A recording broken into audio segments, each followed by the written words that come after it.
Boa noite para nós e para você. Nessa live muitíssimo especial, eu estou aqui feliz da vida porque a senhora, minha mãe, Dona Terezinha Vieira, me deu a honra de estar aqui dividindo a live conosco. Então, vocês que nos acompanham, venham fazendo live desde o início da pandemia.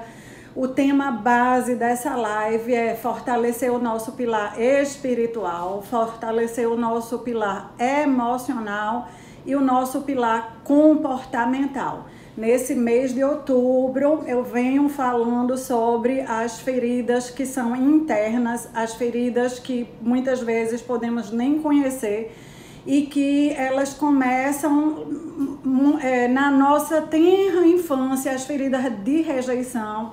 Vimos também como mecanismo de defesa nós levantamos algumas muralhas para tentar nos defender, ou através da perfeição tentamos comprar um amor incondicional que não se compra. Então, se você tem alguma dúvida sobre esses temas, você pode assistir nas lives anteriores. E nessa live de hoje, encerrando o mês de outubro, hoje nós vamos ouvir uma história de vida. Como eu sempre faço em todas as lives, a gente começa com uma oração. Então eu vou fazer a oração aqui na minha casa e vocês vão fazer na de vocês.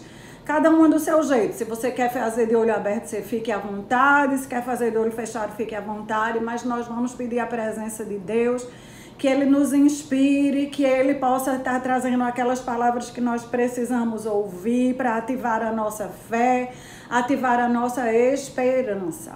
Então vamos lá. Querido e amado Deus, nós te louvamos pela tua presença, Senhor, pela tua companhia. A tua palavra fala que onde tem mais de uma pessoa reunida no teu nome, tu estás presente, e tu estás presente aqui conosco. Estamos conectados, Senhor, através dessa internet, através desse Instagram.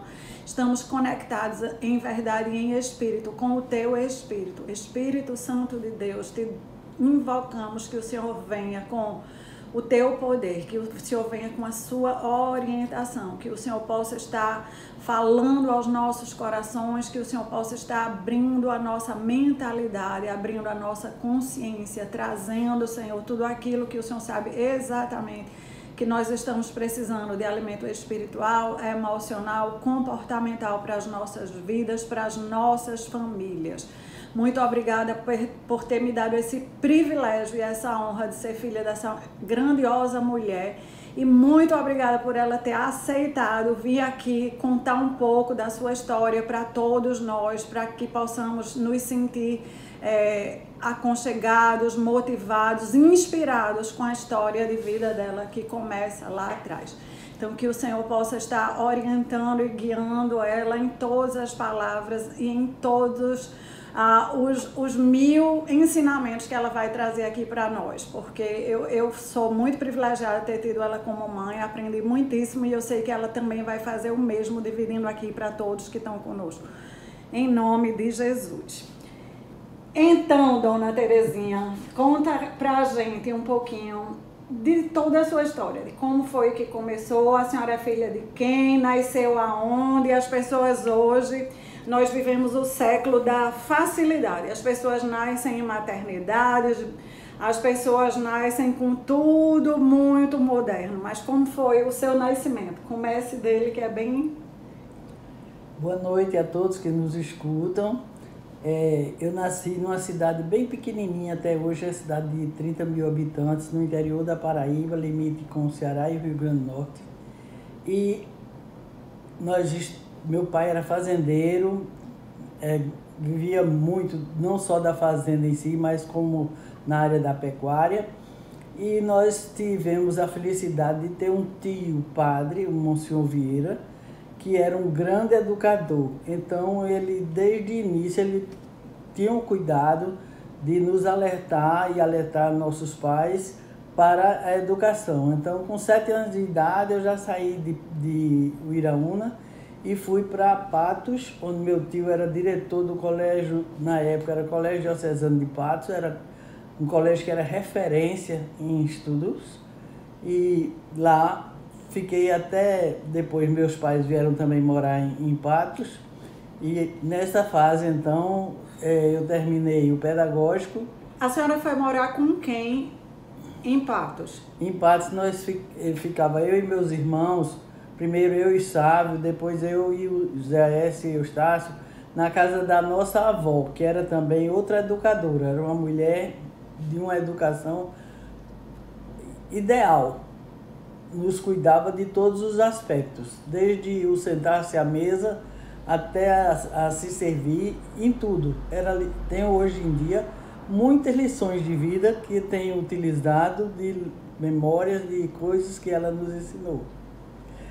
Dessa fase de Patos, aí, quando eu terminei o pedagógico, eu estava completando 19 anos e me casei. Já estava noiva desde o 2º ano. Casei com Durval Fernandes de Oliveira, meu primo em 3º grau, e tivemos, graças a Deus, um casamento muito harmonioso, que já estamos com 62 anos e ainda vivemos com muito amor. De Patos, quando eu tive 6 filhos, né? Ana Cláudia é a minha caçula, é a 6ª filha. Quando eu saí de Patos para morar em João Pessoa, eu já buscava os meios onde eu pudesse educar melhor os meus filhos. Eles estavam chegando a terminar o fundamental e eu já queria que eles tivessem uma educação primorosa, com maior amplitude de conhecimentos, e deixei Patos. Deixando Patos com saudades, porque lá eu era professora, eu tinha muitas amizades, fomos fundadores do Clube de Laios em Patos e mais 2 ou 3 na Redondeza. Era um clube muito dinâmico e foi difícil decidir ir embora e deixar todos aqueles amigos para trás. Mas meus pais também vieram morar em Recife, então facilitou a minha decisão. Então, em João Pessoa, eu ensinava no Colégio Estadual, ensinava na Escola Técnica Federal e resolvi fazer faculdade. Deixa eu fazer uma pausa. Para quem chegou depois, hoje nós estamos encerrando aqui o mês de outubro com a história de vida real, verdadeira, onde atravessou várias dificuldades, teve que tomar inúmeras decisões e ela está relatando aqui pra gente. É a minha mãe, ela me deu a honra de estar aqui. E deixa eu fazer algumas perguntas para as pessoas entenderem. A senhora tinha quantos anos quando resolveu sair de Patos para ir morar em João Pessoa? Estava completando 32 anos. 32 anos, deixando ali a terra que a senhora tinha morado a vida inteira, todas as suas amizades ficando para trás, para ir morar numa cidade que conhecia algumas poucas pessoas, mas não tinha laços e vínculos de amizade, não é isso? Mas em Patos, de Patos para João Pessoa, foi um corte de um cordão umbilical, porque em Patos eu estudei, em Patos eu me fiz professora e em Patos eu trabalhei. Em Patos eu tinha uma atuação muito grande, porque além de tudo de educação, o meu tio, esse que era padre, ele foi candidato a deputado federal e eu fiz uma campanha política muito grande que teve um impacto muito bom para a minha vida de professora, porque nós visitávamos os bairros e a gente podia ver de perto como uma pobreza tão grande que aqueles meninos que eu exigia tanto deles, muitas vezes em casa não tinha nenhum livro para estudar. E a gente começou então a procurar recursos para providenciar livros e aumentar a biblioteca do colégio, e pudemos fazer um trabalho muito bom, tanto através do colégio, como também através do Lions. E qual foi a maior dor ao sair de Patos?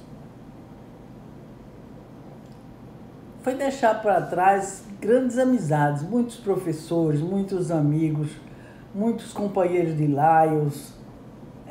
Eu me sentia na minha casa, na minha terra, né? E o que lhe inspirou e lhe motivou a ter essa coragem de, mesmo deixando tudo para trás, ir para João Pessoa? Em João Pessoa eu buscava justamente que já tivesse melhoria na parte educacional dos meus filhos. Sempre pensei nisso porque eu estudei muitos anos fora de casa, de meus pais, até os 14 anos de idade. E eu nunca queria que meus filhos tivessem o mesmo destino. Eu gostaria de acompanhá-los em todas as decisões, em todas as áreas que eles tivessem necessidade. Na sua época, mãe, as mulheres, elas trabalhavam fora de casa? Era comum? Já era uma época que começava a ter muitas mulheres, principalmente na área de ensino, né? Muitas professoras, já havia algum concurso do INSS, mas a maioria dos trabalhadores seriam sempre masculinos. E havia ainda muita, vamos dizer...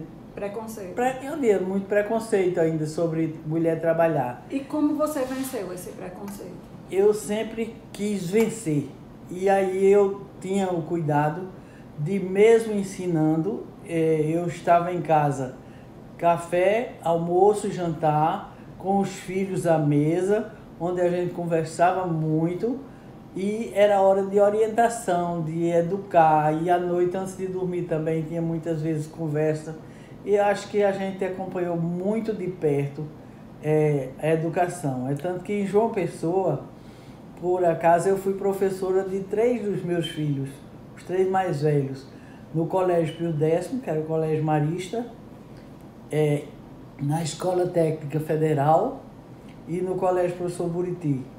Fui também professora de um cursinho de pré-vestibular, chamado Curso Ateneu, e me entusiasmei a fazer vestibular nesse mesmo ano que cheguei em João Pessoa.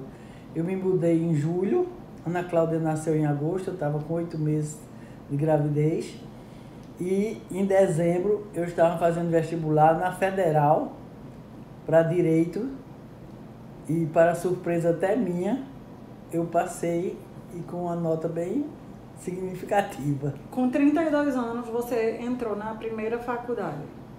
Foi. Agora me diga, nesse preconceito, papai era preconceituoso? Ele Não. implicava com o seu trabalho? Não, Duval, como ele também era professor, como ele era da área da educação, ele compreendia muito bem essa área e foi sempre um grande incentivador. Então mesmo. foi um facilitador Foi ele lhe apoiar? Muito, muito mesmo. Na sua casa, a senhora foi a primeira mulher a trabalhar fora de casa? Sim, porque eu sou a mais velha das irmãs. Sim. Ela estava ainda estudando. E sofreu o preconceito dos seus irmãos? Não, não. Então, esse apoio familiar Foi importante. foi um impulsionador da sua carreira? Foi importante. Então, você entrou na faculdade quando eu ia nascer. E como foi que você fez para cuidar de mim e dessa faculdade? Não, você nasceu em agosto e eu entrei na faculdade em janeiro do outro ano. Certo. E como você fez? E me deixou com quem? Eu tinha um apoio em casa muito grande. Eu trouxe de Patos uma enfermeira que ficou comigo durante 6 meses. E depois tinha outra menina que morava comigo, que me ajudava.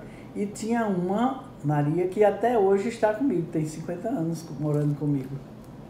Mas eu não me descuidava. Para onde eu ia, eu estava sempre ligada e sabia a hora de voltar. E tinha que ir na hora de comida, todo mundo está à mesa. Foi muito interessante e eu acho que em todos os momentos eu tive uma ajuda muito grande de Deus, né? Ele nunca me largou, ele sempre que eu procurava, eu o encontrei em todos os sentidos. Em João Pessoa, o que foi que levou vocês a acharem que ainda não era o lugar, que ainda precisava mudar outra vez? Em João Pessoa eu fiz 2 faculdades, eu fiz Direito e fiz História, que eu já era professora de História conceituada pelo MEC, mas faltava o curso superior. Eu completei e fiz em João Pessoa, mas aí as meninas estavam chegando no científico e já estavam pensando em fazer medicina. E eu achava então que eu mais uma vez deveria me mudar para acompanhá-las, para elas fazerem medicina numa cidade maior, onde o conceito de educação fosse mais primoroso.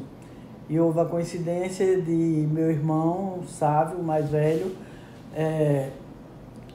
me chamar, me convidar para dizer que estava botando um empreendimento bem grande e que estava precisando do meu trabalho, que a hora era essa. Então deu tudo certo, porque eu estava querendo, eu estava precisando e ele me apoiou nisso e foi muito importante isso para mim. E quando você veio então para Recife, trouxe todo mundo? Nós nos mudamos com todos. Chegamos em Recife em fevereiro de 1971 e começamos, logo já vinha com o emprego certo, os meninos todos matriculados, já tinha visto quais eram os melhores colégios e tudo foi dando muito certo, graças a Deus. E aí você trabalhou com o seu irmão de administradora por quantos anos? 41 anos. Eu comecei no Santa Joana, desde a sua... Aliás, eu comecei na Santa Helena, né? Fiz um preparo lá de 1 ano, que era o tempo que o Santa Joana começava a sua construção. E depois que o Santa Joana estava na fase final, eu fui para lá já ainda com ele em construção. Fizemos toda a montagem antes de ele inaugurar. Formamos uma equipe, eu, Ana Graça, minha irmã, Baritana, cada uma ocupando áreas diferentes. E eu fiquei na superintendência administrativa até no ano de 18, fim de 18. Trabalhei 41 anos. Foi um trabalho muito interessante, onde eu pude acompanhar de perto meus filhos crescerem, meus filhos se formarem e até se casarem, né? Tudo isso eu vi e vi o nascimento de apenas 15 netos, que são 15 obras-primas maravilhosos. Assim como meus filhos nunca me preocuparam em estudar, sempre foram de responsabilidade. Muita. Eu dei muita preocupação. Sempre foram muito responsáveis e escolheram suas carreiras, cada um. São 2 médicas, são 2 engenheiros, uma de ciências da computação, a outra enfermeira. Tudo deu muito certo, graças a Deus. São excelentes filhos e tive a sorte de ter excelentes genros e noras e 15 netos maravilhosos. E para completar meu buquê, eu tenho uma bisneta que está com 1 aninho e um príncipe já encomendado.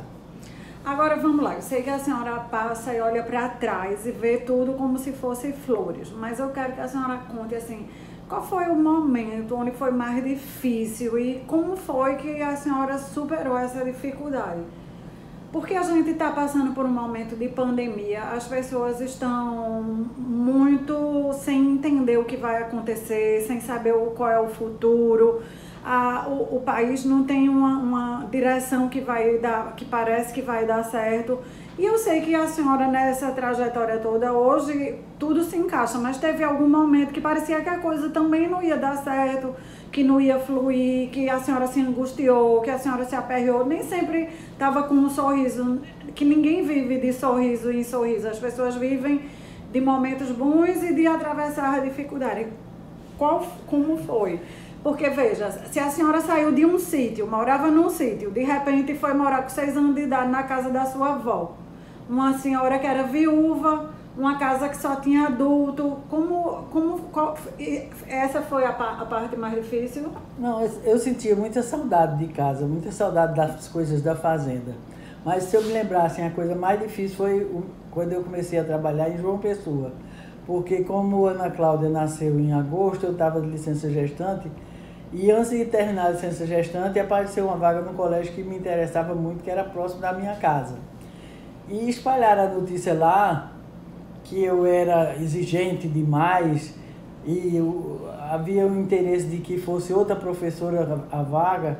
Criaram lá alguma coisa assim que inibiram os alunos a não me aceitar facilmente. A primeira aula que eu dei, parece que estou ouvindo ainda, a Revolução Francesa.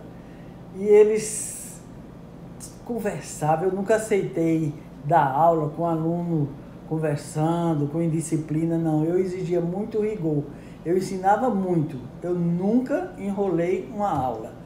Mas eu exigia muito que os alunos ficassem atentos. E essa aula foi difícil porque eu via passando bilhetinho, fazendo o que não estava vendo. Meu olhar ficou bem por cima. E eu fiquei pensando, meu Deus, como eu vou suportar isso? Quando foi aí eles viram que eu dei uma aula razoável, quando foi na outra aula, eles abriam os livros e ficavam, professora, e quem foi não sei o quê? E quem foi? Aí teve um que fez assim, professora, quem foi Marate? Aí eu aproveitei, eu dei uma esdobada, eu disse, olha, primeiro o nome não é Marate. Em francês, o R é gutural, se pronuncia Marat. Aí saí descrevendo quem era o jornalista que participou da Revolução, etc. E aí eles foram se acalmando.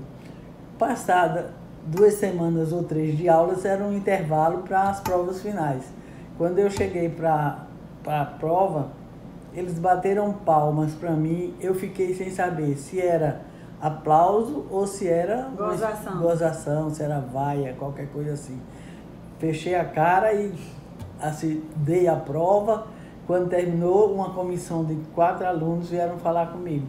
Me pedir desculpa em nome da turma, porque tinham preparado eles contra mim e que era completamente diferente e que estavam envergonhados de como tinham me recebido. E é interessante, eu fiquei nesse colégio durante 7 anos, eu era, vamos dizer, muito, muito querida de todos eles e eles também se tornaram bons amigos. Então, significa que fizeram a cabeça desse pessoal contra você e no primeiro dia da sala de aula você já se sentiu completamente colocada para fora da vida deles, porque eles não lhe prestaram atenção e a senhora precisou de usar de uma estratégia para conquistar. E nessa estratégia foi se empenhar, mostrar o seu conteúdo, mostrar que a senhora era uma pessoa de respeito. E recorreu a quem mais nessa estratégia? Não, quando eu cheguei em casa, eu disse a Durval, eu não volto mais para dar aula, depois da primeira aula, eu não volto mais. Deus me livre, eu nunca tive isso na minha vida, toda a vida fui muito respeitada na sala de aula. Aí ele disse, se você não for, você nunca mais vai ter condições de entrar numa sala de aula. Você levante a cabeça, você sempre dominou a sala, então vá e enfrente. E assim, Deus me deu coragem e eu consegui vencer. João Pessoa teve um trabalho também, no instante a gente ficou muito amigo porque nós continuávamos do Lions, nós fizemos uma obra muito bonita, criamos hoje nós chamaríamos uma aula tempo integral, porque o Lions fez uma escola e recebia crianças de 4 a 7 anos de idade em horário integral, que é para as mães poderem trabalhar. Foi um trabalho muito bom. E fizemos muitos amigos também em João Pessoa, muito mesmo. Como em Recife também. Em Recife nós já temos uma rede de amigos muito simpáticos, muito gostosos. Nós viajamos juntos, já faz alguns anos que a gente todo ano tem uma viagem em torno de 20, 30, 40 casais. E durante a não viagem a gente tem encontros. Hoje eu vejo meus filhos todos casados, todos bem, cada um profissionalmente se realizando, e eu me realizo cada vez que um deles se realiza em alguma coisa. Ô mãe, como é que a senhora diria para as mulheres que estão no início de suas vidas, que estão no início de seus casamentos, que muitas vezes estão no início de suas carreiras profissionais, como é que elas podem, o que é que você diria para elas, como é que elas equilibram vida familiar, vida profissional, com os próprios interesses, os interesses do marido? Como é que o que é que a senhora tem para dizer? Eu acho que hoje em dia, com as dificuldades da vida, primeiro é uma questão de realização. Você, como mulher, você se realiza profissionalmente. Então, tudo isso deve ser conversado no período pré-casamento, no noivado.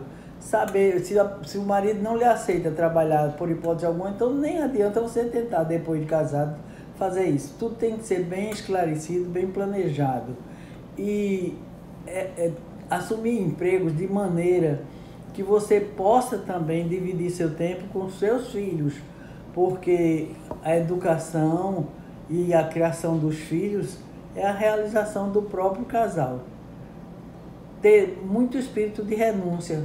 Muitas vezes você não pode viajar, muitas vezes você quer ir para um cinema ou quer ir para uma festa e por causa de uma criança que não está bem ou qualquer coisa assim, você tem que renunciar. também junto ao marido ter paciência, porque assim como você tem seus afazeres e tem às vezes, vamos dizer, um certo desgaste nesse trabalho, ele também deve ter. Então a gente vê muita falta de renúncia e muitos casamentos que se acabam, que eu acho que depois de algum tempo a pessoa vê que nem precisava ter chegado ao fim. A senhora teve um cargo muito alto durante esses 40 anos. Como é que a senhora conseguia conciliar o que a empresa exigia de você, o que o seu marido exigia de você e o que os seus filhos exigiam de você? Cacau, como meus filhos também todos estudavam e muitos já estavam trabalhando, eles foram entendendo isso e isso fez parte assim de uma rotina de minha vida. Porque quando eu me dedico a algum trabalho, eu me dedico de corpo e alma. E o Santa Joana era como se fosse minha segunda, não era como se fosse, era minha segunda casa.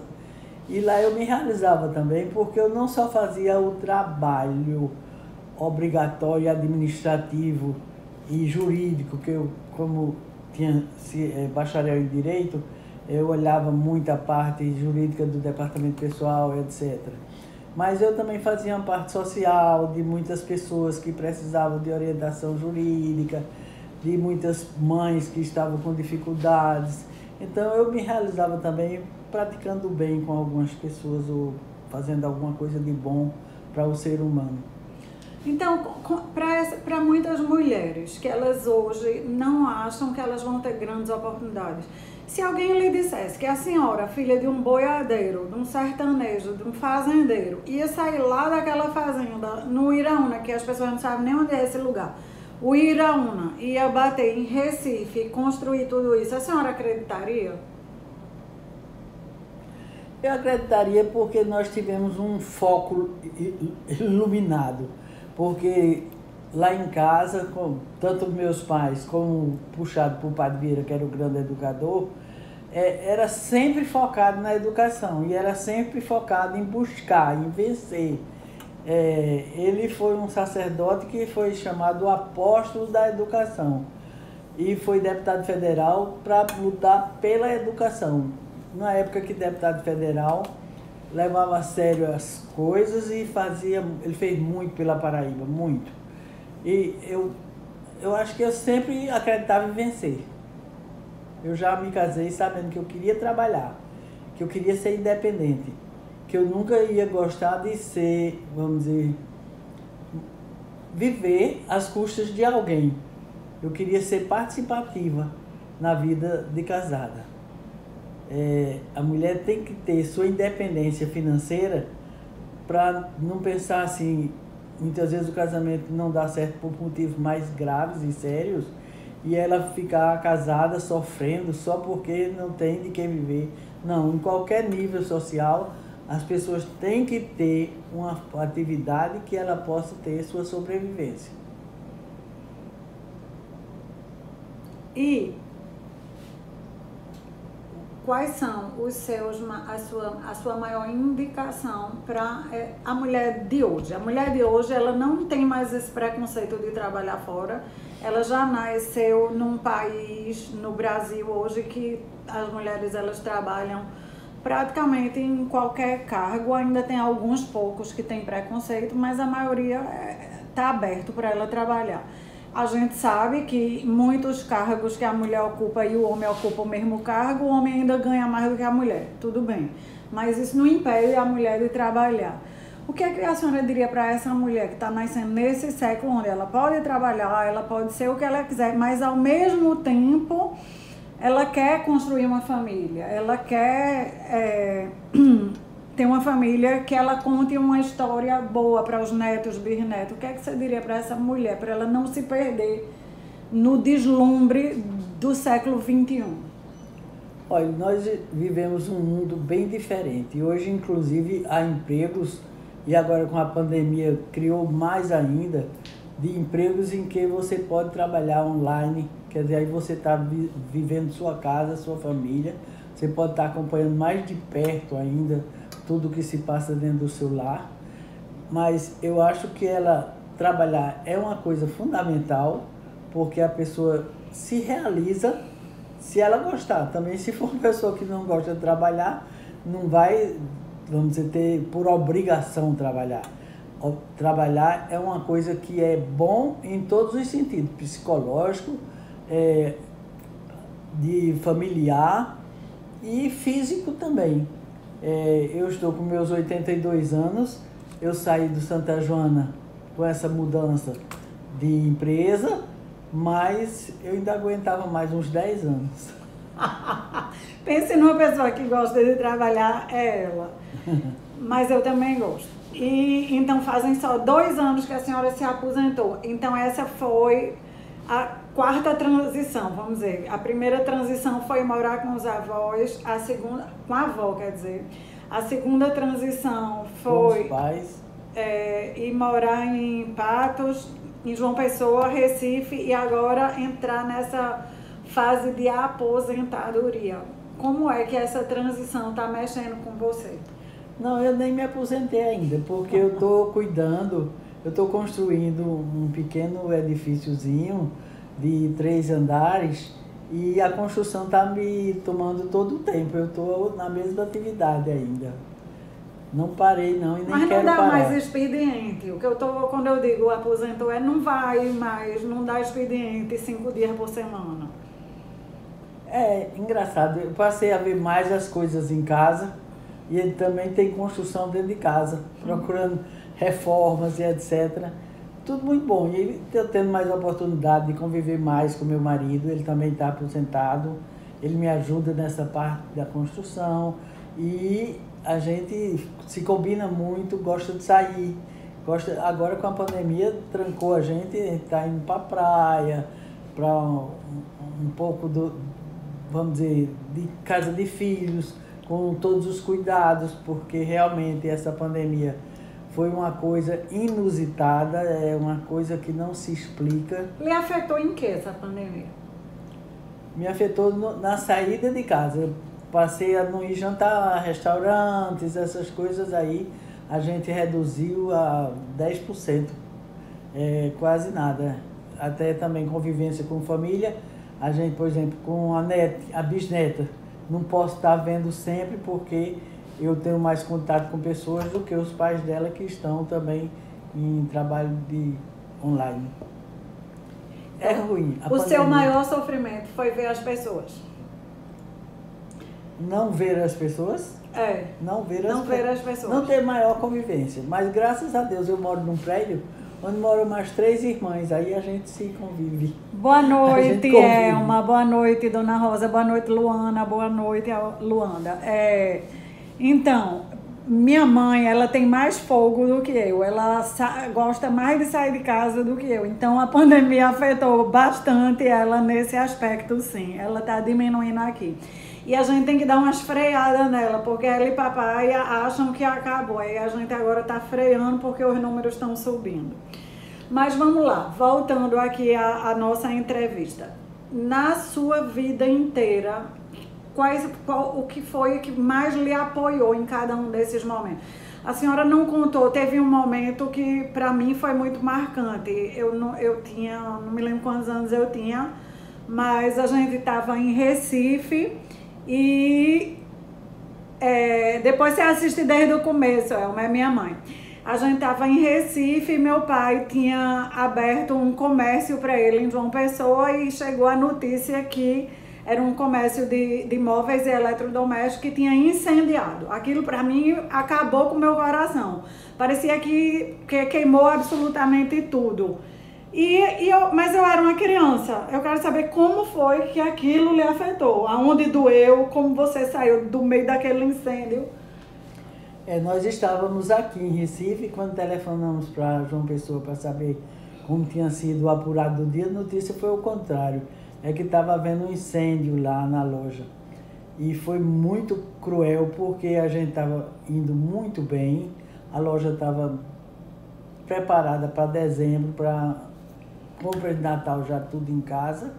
E o que aconteceu? Houve um curto-circuito e, para vocês terem uma ideia, a gente tinha seguro da loja e o seguro maior que tinha da loja tinha vencido há 5 dias atrás. Então não houve um acompanhamento e nós tivemos um prejuízo enorme que a gente pensava, meu Deus, vai recomeçar do zero. Mas Deus foi grande, ela se recuperou e foi à frente, e depois ainda cresceu mais 2 lojas. Você chorou? Eu fiquei impactada, nem vontade de chorar eu tinha. Eu chorei 2 ou 3 dias depois. Meu marido ficou lá trabalhando para resolver a parte de bombeiro, essas coisas todas. Depois ele trabalhava no Moinho Recife, aí ele veio para assumir o Moinho e eu fui para lá passar uma semana. Aí fiquei entrando em órgãos oficiais para resolver toda a documentação. Isso aí me abalou muito, muito, muito. Mas a maior dor não é isso, porque tudo que é material você recupera. A dor maior é quando você começa a perder os seus. Quando eu perdi meu pai, minha mãe. Como foi? Meu tio. Tudo foi muito cruel, é muito cruel. Pode ter a idade que tiver, você ainda acha que não é a hora de entrar não. Quantos anos seu pai tinha quando ele faleceu? 93, eu queria pelo menos mais 2. E sua mãe? 94, também. É aquilo que a gente já conversou em outras vezes. O ser humano, nós não estamos preparados para as perdas. E para toda perda, tira um pedaço nosso, né? Mas dependendo da nossa estrutura e dos nossos valores, algumas tiram mais, outras menos. No caso dela, ela está falando aqui que as maiores perdas, as que mais impactaram, foi do pai, da mãe e desse tio, que foi o tio padre, que foi realmente o precursor da nossa família. E aí eu quero fazer um adendo, porque realmente ele não só foi da nossa família, não, ele mudou toda a região. A região de João Pessoa e da Paraíba inteira foi impactada por causa de um homem que tinha, como ela falou, o foco na educação, um foco visionário. A visão dele era que se as pessoas pudessem obter educação, todas elas iriam ter uma família transformada, um lar transformado e a região onde elas moram também transformada. Ele dedicou a vida dele, a maior parte, para a educação e no final ele dedicou quantos anos? 18 anos. 18 anos aos presos. Ele migrou totalmente da educação para as pessoas que tinham perdido tudo e que já eram as desprezadas da sociedade, as completamente marginalizadas. E ele dedicou os últimos 18 anos da vida dele total para os presos. Ele vivia no presídio, ele era dia e noite lutando pelos resquícios de direito que a pessoa que está atrás das grades tem. E uma coisa muito interessante que ele criou nesse período que ele se dedicou, ele fazia assistência religiosa aos presídios da Paraíba. Ele visitava todas as cadeias da Paraíba, todas as penitenciárias. Mas uma coisa que ele criou foi que os governadores, em vez de contratar empresas para fazer carteiras, para consertar carteiras, etc., era contratada com os presos e o dinheiro era dividido, metade para a família do preso e metade para a família da vítima. Foi um trabalho lindo que infelizmente não deram continuidade. Agora vamos voltar um pouquinho para a gente entender uma coisa. Quando você estava criando seus filhos, qual foi o seu filho que lhe deu mais trabalho? Vá, diga. Ela não quer falar das coisas que deu trabalho, da que deu dor. E como foi que impactava nas suas emoções o trabalho que eu dei? Não, porque quando eu criava as meninas de uma maneira que acompanhava muito de perto tudo, até acampar com minhas filhas eu acampei. E só que elas eram duas, uma fazia companhia a outra. Quando veio a Ana Cláudia, ela já foi a última. De mim para minha irmã mais velha são 13 anos de diferença. Então ela era sozinha e queria sair, e criava muito tumulto comigo, porque eu fiscalizava para onde vai, que hora vai chegar, e custava ela querer ter uma rédea curta. Ela me botava no cabresto, eu me sentia muito rejeitada, minha gente. Foi muito bajulada, eu acho que foi. Não, eu me sentia muito rejeitada, aí eu virei uma rebelde sem causa total. E aí eu dei um trabalho enorme, fale a verdade. Eu nem me lembro mais. Tá vendo que amor de mãe é amor incondicional? Tá dizendo aqui que nem lembra mais o trabalho que eu dei. Graças a Deus. Dei um trabalho enorme, enorme. Eu me sentia muito rejeitada. Não, somos 6. 4 mulheres e 2 homens. Me sentia muito rejeitada, me sentia muito apartada. Vivia me rebelando até que Deus me pegou. Quando Deus me pegou, ela também não entendeu muito bem, porque eu fiquei muito radical. Eu fiquei totalmente radical. E aí foi ajustando. Ainda hoje vai demorar muito tempo, porque foram muitas coisas para ele ajustando e trabalhar. Então, assim, Deus ainda está trabalhando na minha vida. Então, eu quero que você fale, mamãe, se você for dizer 3 coisas que é essencial, ela quer falar um montão, mas eu só quero que ela fale as 3 que são as mais essenciais para uma pessoa que quer cuidar de sua família, que quer ter êxito na própria vida e que quer ser feliz. Felicidade é um estado de espírito, né? A pessoa cria e produz e conduz para ter essa felicidade. Agora, você tem que ter, primeiro, ter objetivo, ter foco. Você quer fazer uma carreira, você tem que fazer bem feita. Não adianta você dizer, eu vou me formar e tal, aí se forma num curso que não tem fundamento. Você tem que estudar. Que curso vai fazer? O que esse curso vai lhe trazer? O que esse curso vai lhe realizar? E o que esse curso vai lhe render? Tem que ser objetivo, não pode ser só emoção, tem que ser racional. Você tem que ter também muita tolerância. Se a gente não tiver tolerância, não aceitar um pouco, não ceder, a mulher tem que ceder muitas vezes. Essa história que igual, homem, mulher, isso não na prática não funciona. Muitas vezes a mulher tem que ser mais compreensiva, até pelo instinto maternal, nós somos levadas a isso, né? A compreender mais, e ter conhecimento de que a psicologia do homem é muito diferente da psicologia da mulher. Por exemplo, o homem esquecer um aniversário, o seu aniversário... Minutinho. Elma tá perguntando aqui, podemos saber a idade dela? Tô encantada. Ela já falou, Elma, a idade dela, ela tem 82 anos, ela se aposentou há 2 anos, ela era administradora do Hospital Santa Joana, e Elma também falou, que bacana, ela é sábia. E linda. Vá, fale.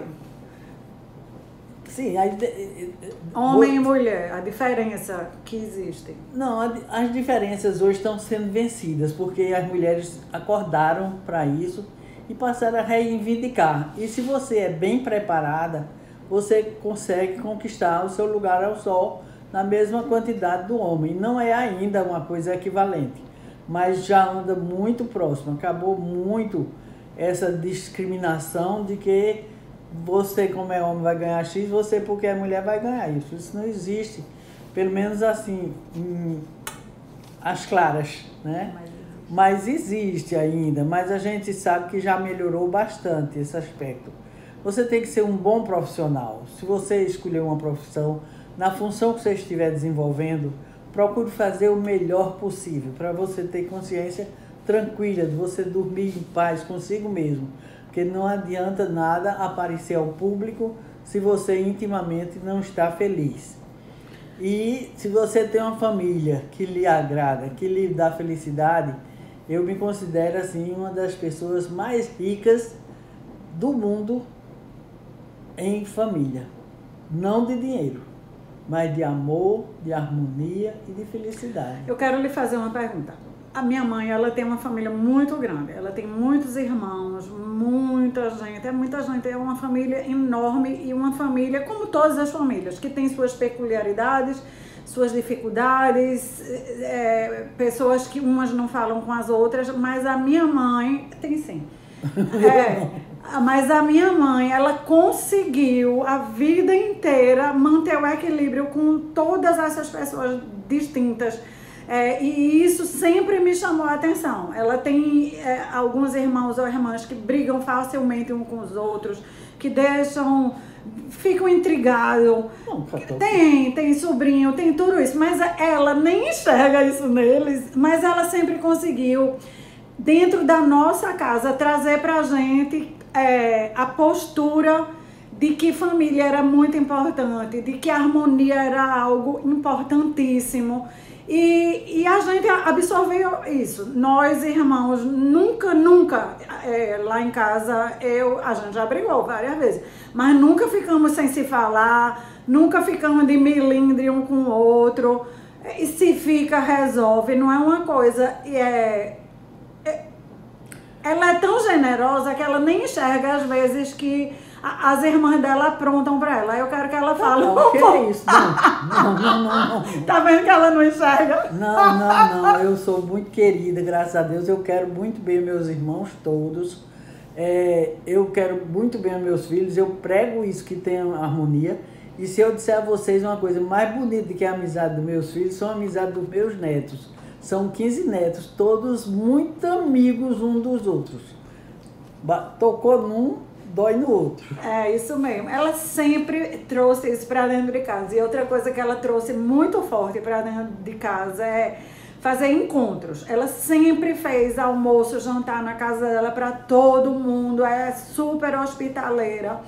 E isso fez com que a gente aprendesse esse bom hábito de estar junto, de fazer esses almoços, de fazer esse jantar, de passar o final de semana junto.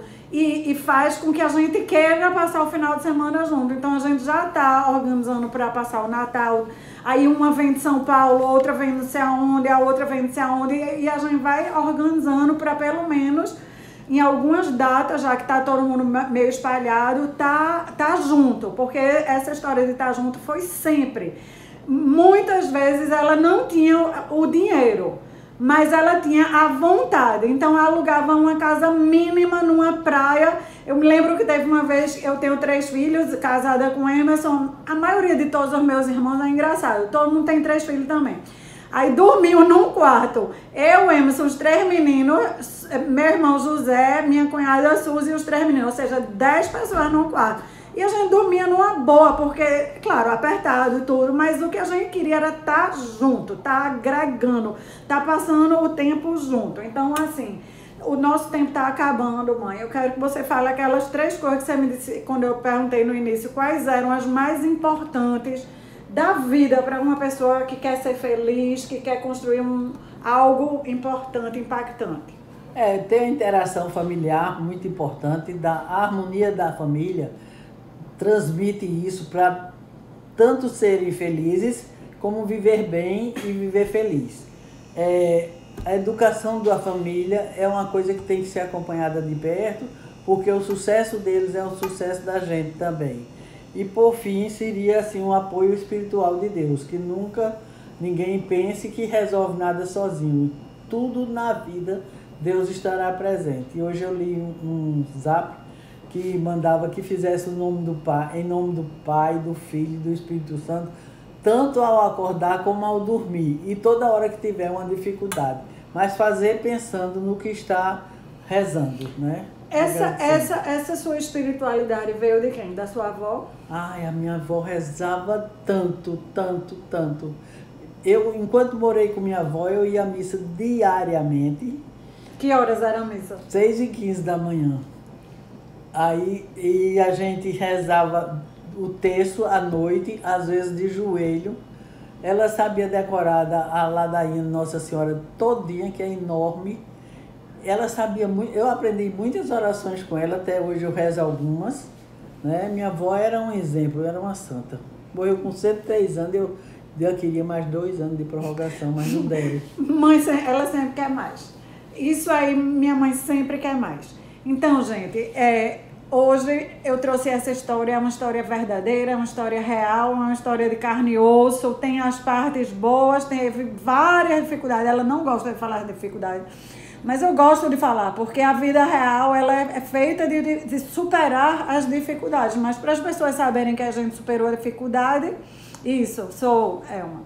Para as pessoas saberem que a gente superou a dificuldade, a gente precisa contar. Então, assim, essa minha bisavó, ela ensinou muito a minha mãe de como superar a dificuldade com Deus. Ela sempre dizia, entregue a Deus, meu filho.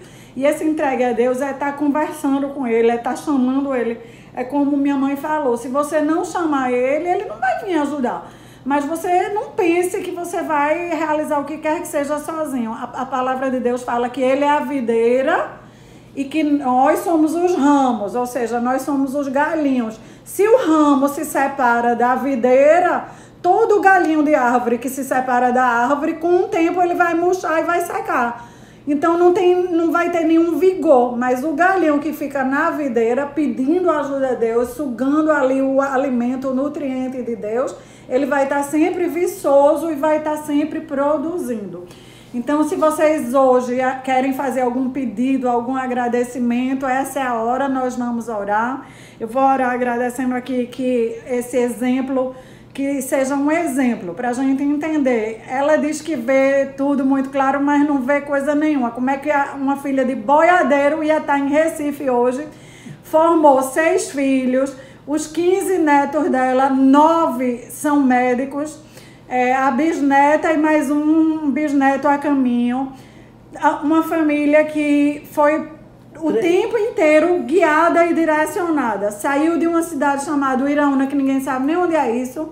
Foi para Patos, poucas pessoas aqui sabem onde é Patos, mas eu sei porque eu fui muito lá, gosto demais. É quente, mas eu gosto. E depois moramos em João Pessoa para hoje estar aqui morando em Recife. Então é Deus que dá a direção, é Deus que tem um plano, é Deus que na hora que a loja incendiou do meu pai estava ali ajudando eles, em outras coisas mais que ela passou.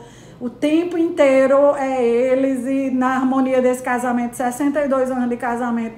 Nem todo dia é harmonia não, minha gente, tem cada quebra-pau da gota, mas aí vem Deus e dá uma ajudada.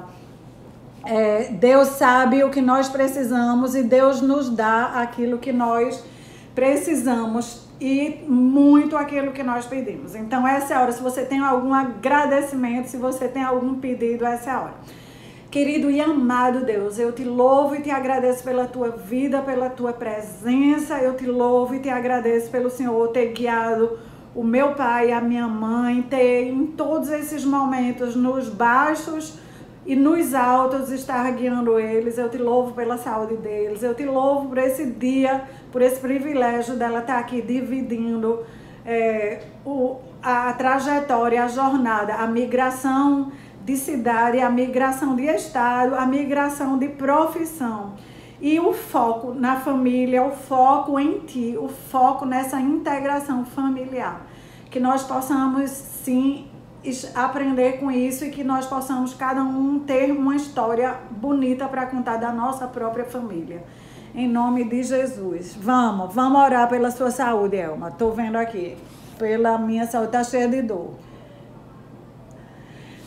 Querido e amado Deus, eu coloco também a vida de cada um que está aqui conosco e os que ainda vão estar nos assistindo depois que essa live ficar gravada, se Deus quiser. Eu coloco a vida de Elma especificamente aqui, ó Deus, que o Senhor está vendo que ela está pedindo. Oh Deus, ela está dizendo aqui que ela estava chorando de dor, mas riu aqui com as coisas da minha mãe. Que bom. Obrigada. Que o Senhor possa estar visitando Elma, que o Senhor possa estar visitando as articulações, que o Senhor possa estar visitando o interior dela, a alma, as emoções e onde quer que está causando, aumentando essa dor. Que o Senhor possa estar trazendo o bálsamo, que o Senhor possa estar trazendo o refrigério, que o Senhor possa estar trazendo as soluções que a alma está precisando para que cada vez ela consiga ir melhorando mais e mais de cada uma dessas dores. Coloco também a filha dela, a neta, coloco a irmã dela, o caso da irmã dela, que o Senhor sabe qual é, que o Senhor possa estar dando orientação constante, Senhor, semanalmente ali para a família saber como lidar. Abençoa também a mãe de Elma, Senhor, a saúde da mãe de Elma e o irmão dela, em nome de Jesus, em nome de Jesus. Amém. Eu quero falar para vocês que estávamos juntas orando por Carol, pela cirurgia de Carol. A cirurgia de Carol foi ótima. O médico abriu o cerebelo para tirar a lesão e viu que, na verdade, a lesão não era um tumor, já era uma cicatriz de algo que foi sarado E Carol está muito feliz, e nós vamos orar agradecendo para que Deus combata de uma vez por todas esse câncer, que ela é muito jovem. Querido e amado Deus, nós colocamos a vida de Carol mais uma vez diante de Ti, te louvando e te agradecendo, porque quando abriram ali a cabeça dela, foi só para ver que o Senhor já tinha agido, que o Senhor já tinha curado, que não havia mais tumor. Ó Deus, em nome de Jesus, que não haja mais nenhum foco, que não volte... Como é que diz quando um câncer...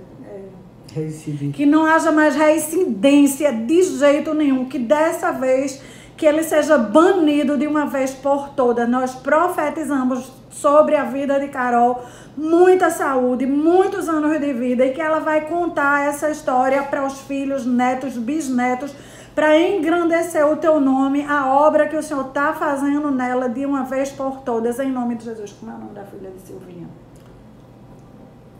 Fabiana. Também nós queremos agradecer pelas duas jovens que tiveram os AVCs depois dos bebês. Elas continuam vivas, continuam na UTI, estão tendo pequenas melhoras, mas que aos nossos olhos são pequenas, mas é o processo. Então queremos agradecer e queremos continuar orando pelas vidas delas, que elas continuem recebendo graça, favor do céu, que elas recebam tudo que elas precisam, espiritual, emocional, físico, que os médicos, a medicação, a enfermagem, tudo esteja ali ajudando para que elas realmente possam ser restauradas e restabelecidas aos seus bebês, que elas possam ir para casa cuidar dos seus bebês, Fabiana. Em nome de Jesus. Fabiana e a outra eu esqueci o nome. Luanda está colocando aqui, ó, peço oração por Túlio, um adolescente que vai fazer cirurgia para retirar um tumor na cabeça. Vamos lá. Deus, em nome de Jesus, nós colocamos a vida de Túlio, Senhor, esse adolescente, colocamos especificamente esse tumor que foi diagnosticado na cabeça dele. Ó Deus, que o Senhor esteja com a sua mão poderosa, que o teu Espírito Santo esteja ali, que os teus anjos estejam ali, que esse tumor desde agora, como a tua igreja está aqui orando, nós unimos a nossa fé, para que esse tumor seja desde agora declarado falência, que ele comece a secar, que tudo que estava alimentando ele comece a falhar, que ele comece a minguar, que esse tumor passe fome, seque, desapareça, que quando esses médicos abram ali a cabeça de Túlio, seja para remover o restante, mas que até os médicos fiquem impactados, em nome de Jesus, em nome de Jesus. Depois volta para contar, viu, Luanda? A Luanda estava colocando, peço oração para que o meu foco e a minha atenção cresçam cada dia mais. Sim. Senhor Deus, em nome de Jesus, nós vimos aqui no relato de Dona Terezinha como o foco foi importante. Colocamos aqui o foco de Luana diante do Senhor, que o Senhor realmente dê foco a ela na carreira dela, que o Senhor dê foco nos projetos de vida dela, que o Senhor dê foco nos objetivos e nos sonhos de Luana, em nome de Jesus, que o Senhor coloque o seu direcionamento e o Senhor ajude ela está sempre focada e bem concentrada, não deixa ela se desviar nem para a direita nem para a esquerda, em nome de Jesus, em nome de Jesus. Amém. Mais algum pedido? Eu acho que tem mais 1 minuto. Tire. Vem, mãe.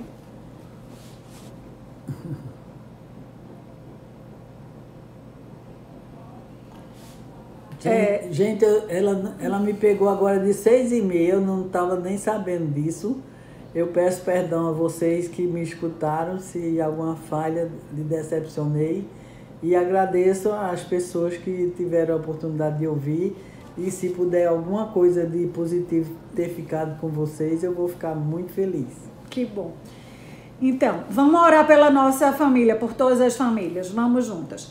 Querido e amado Deus, nós colocamos as nossas famílias diante do Senhor. Cada pessoa aqui representando a sua família, Senhor.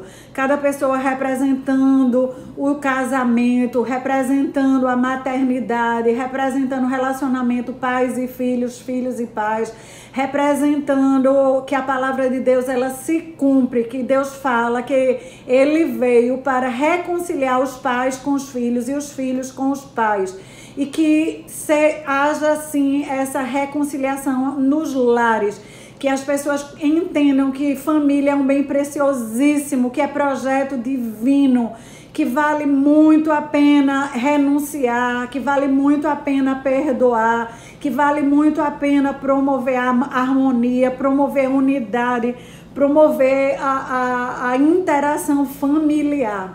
Que nós oramos, Senhor, para que cada família aqui, as que já estão formadas, as que estão para serem formadas, que elas tenham uma inspiração em Ti, que elas acreditem como é gostoso, que elas entendam que tem horas que é um trabalho, tem horas que são difíceis, que é difícil e que sozinha ninguém vai conseguir, mas é para isso que nós oramos, para que Deus está sempre nos ajudando, que nós temos um limite, mas que Deus nos faz superar cada um dos nossos limites. Deus faz a gente superar o que a gente acredita e o que a gente nem acredita. Deus aumenta a energia, Deus aumenta o vigor, Deus aumenta a sabedoria, Deus aumenta a capacidade. E é isso, Deus faz isso com pessoas normais, com pessoas simples, pessoas que nasceram... Minha mãe nasceu de parteira, minha gente, nasceu dentro de casa. E na fazenda, então assim, Não, e minha mãe teve 8 filhos, todos 8 na fazenda. Não, só uma veio nascer na cidade. E todos partos normais e todos foram bem criados, nunca perdeu nenhuma criança, graças a Deus. Foi muito feliz. Então todos temos uma história, todos temos... Mais importante do que uma história é entender que Deus participa da nossa história, que Ele se alegra com a nossa história, que Ele está para nos ajudar. Ele é o nosso maravilhoso conselheiro, Ele é o príncipe da paz. Na hora da briga é Ele que vem trazer a paz, na hora da raiva e da revolta é Ele que ajuda a gente a abrir o coração e perdoar. Quantas vezes a senhora teve que me perdoar? 1 milhão. Quantas vezes teve que perdoar papai? Muitas. Todo dia, 1000 vezes, todo dia. Então não existe família sem perdão, não existe família feliz sem ter Deus diariamente. Deus é da hora do café, como ela falou, a hora do almoço, a hora que está andando, a hora que está de tarde, a hora do jantar. Deus é o tempo inteiro na nossa vida. E Deus, Ele quer a nossa alegria, a nossa felicidade. Deus é na hora que está na dor. Deus é na hora que está no sorriso. Então, Deus, Ele nos projetou para nos relacionarmos com Ele e uns com os outros. Então, eu vou orar agora para o nosso final de semana. Deus, em nome de Jesus, nos abençoa, Senhor. Nos abençoa nesse fim de semana, nesse final de outubro. Nos abençoa na chegada do mês de novembro, que o Senhor abra o nosso coração para a gente estar sempre acreditando na bondade, sempre acreditando na esperança, sempre acreditando que o Senhor quer o melhor para nós. Que saia essa vacina, que evite essa pandemia. Sempre acreditando que vai haver a solução. Ó Deus, nós oramos pela vacina, como a minha mãe está aqui pedindo. Oramos para que essa vacina, de onde ela for sair, que ela realmente saia, que ela seja eficaz, que ela seja eficiente, que ela venha a ser distribuída para todos os brasileiros, que realmente no teu tempo, Deus, que nós possamos voltar de alguma forma, não é como éramos antes, porque eu acho que a gente está melhor agora, mas que cada vez as pessoas tenham mais solidariedade, mais fraternidade, que haja uma bondade excelsa no coração de toda a humanidade. Nós oramos pelo Brasil, nós oramos pelos brasileiros, nós oramos pelos governantes e nós oramos por todos nós. Que seja um final de semana abençoado, que seja um início de novembro maravilhoso para todo mundo. E segunda-feira estou aqui de volta e quem sabe vai ficar tendo uma surpresa a cada semana. Um beijo enorme. Vou deixar gravada.